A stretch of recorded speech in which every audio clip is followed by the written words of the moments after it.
Welcome to the Deep Dive. Today we're diving deep into the medical practices of ancient Egypt. Get ready to explore their surprisingly sophisticated practices and uncover what wisdom they hold for us today.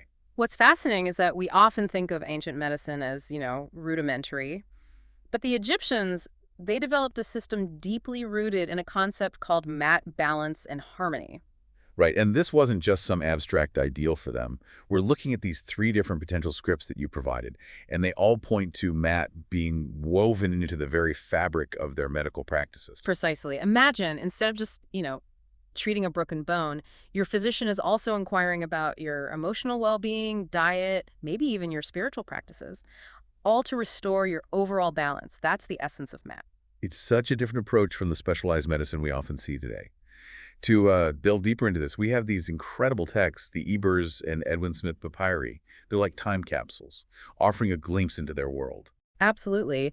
The Ebers Papyrus, dating back to around 1550 BCE, reads like a medical encyclopedia. It contains over 700 remedies and treatments. It really highlights the Egyptians' advanced understanding of medicine for that time. 700. What kinds of things are we talking about here? Do they have cures for the common cold using, like, crocodile dung? Thankfully, no crocodile dung. But they did use honey for wound healing, a practice supported by modern science because of honey's antibacterial properties. So already we see this intriguing blend of empirical observation and a belief in the healing power of nature. What else did they use? Their pharmacopoeia was surprisingly diverse. Garlic for infections, aloe vera for skin conditions, even frankincense and cumin for headaches. Many of these remedies are still recognized for their medicinal properties even today. It's amazing how they were able to identify and utilize these natural resources for healing. It speaks to a deep understanding of the human body and its connection to the natural world. And this understanding wasn't limited to herbal remedies. The Edwin Smith Papyrus focuses on surgery and trauma, demonstrating a surprisingly advanced approach for its time. I've heard whispers about this papyrus. Didn't it contain details about surgical procedures that were incredibly advanced for their era? It did. The papyrus, it meticulously details procedures for treating wounds, setting bones, even performing amputations. What's striking is the logical, almost scientific approach they took to documenting these practices. Amputations. That's incredible. What kind of tools did they use back then? Were we talking like crude stone implements, or were they a bit more advanced? They were surprisingly sophisticated. They used tools crafted from bronze scalpels, forceps, surgical saws, demonstrating a high level of craftsmanship and ingenuity. To perform such complex procedures with those tools is remarkable. It makes you wonder, where did they glean this deep anatomical knowledge from? It's believed that their practice of mummification played a crucial role. The intricate process of preparing a body for the afterlife provided them with a unique understanding of human anatomy. So their spiritual practices inadvertently advanced their medical knowledge. It speaks to how interconnected their world was. And we see this interconnectedness reflected in their approach to surgery as well.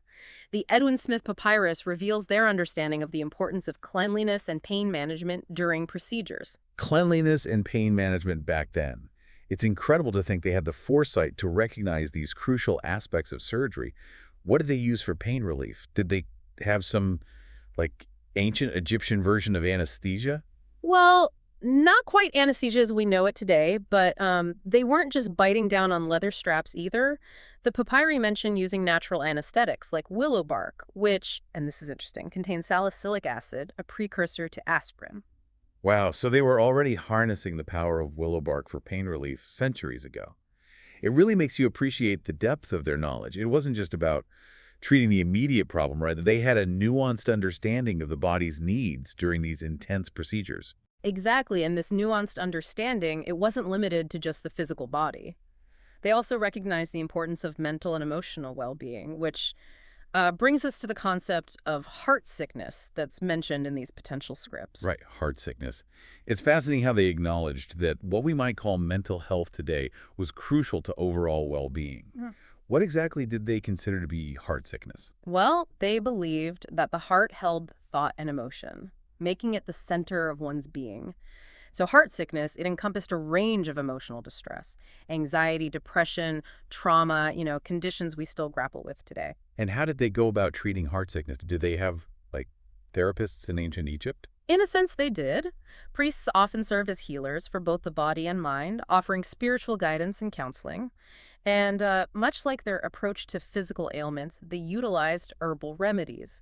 They recognized that plants could impact mood and emotional state. It all circles back to this holistic approach, doesn't it? They saw the interconnectedness of the mind, body, and spirit. They understood that treating one aspect often involved addressing the others. It's a perspective we can still learn from today. Absolutely. And speaking of perspectives, we shouldn't overlook the significant role women played in ancient Egyptian medicine, something that really set them apart from many other ancient cultures. Yes. The scripts mention female physicians holding prominent positions, really challenging that traditional narrative we often see in ancient societies. One name in particular stood out, Merit Ta. Ah, yes, Merit Ta, considered to be the first known female physician in recorded history. Her title, chief physician, it speaks volumes about her standing in the medical community. It's incredible to think about the barriers she must have broken down and the impact she had on her field. But it also begs the question, if women were such respected figures in medicine, what else did their society achieve that we might not be aware of? It's a question worth pondering. But even with the limited historical records we have, just the fact that we know Merit Ta's name, her achievements, it speaks to the possibility of other remarkable women who contributed to Egyptian medicine and beyond. Absolutely. It's a reminder that history often focuses on such a narrow slice of the past. And there's so much more to uncover, especially when we look beyond these traditional narratives. Precisely. And as we delve deeper into this world of ancient Egyptian medicine, we see how much more there is to learn from their holistic approach, their ingenuity, and their willingness to embrace diverse perspectives. It's remarkable to think that, thousands of years ago, these Egyptians were practicing a form of medicine that considered the whole person, body, mind, spirit, the works. It really challenges us, I think, to re-examine our own perceptions of ancient cultures, right? And the sophistication of their knowledge. Absolutely. It's easy to view history through the lens of, our modern advancements. Mm. But the Egyptians, they remind us that true progress often lies in understanding that interconnectedness of all things. Their concept of mat, striving for balance, it wasn't just some philosophical ideal. It was deeply embedded in their everyday lives, and particularly in their approach to health and healing. Like you were saying earlier, they understood that just treating a symptom wasn't enough. They wanted to address that root cause, and often that meant considering the emotional, the spiritual, and the physical aspects of a person's well-being. And they weren't afraid to utilize a wide range of tools and practices to achieve this balance. From, like we said, their intricate knowledge of herbal remedies to their surprisingly advanced surgical techniques, they demonstrate a remarkable understanding of the human body and its connection to the natural world. And we can't forget the role of women like Merita, who challenged societal norms and made such significant contributions to the field of medicine. Makes you wonder how many other brilliant minds were at work, pushing the boundaries of knowledge in their respective fields. Indeed.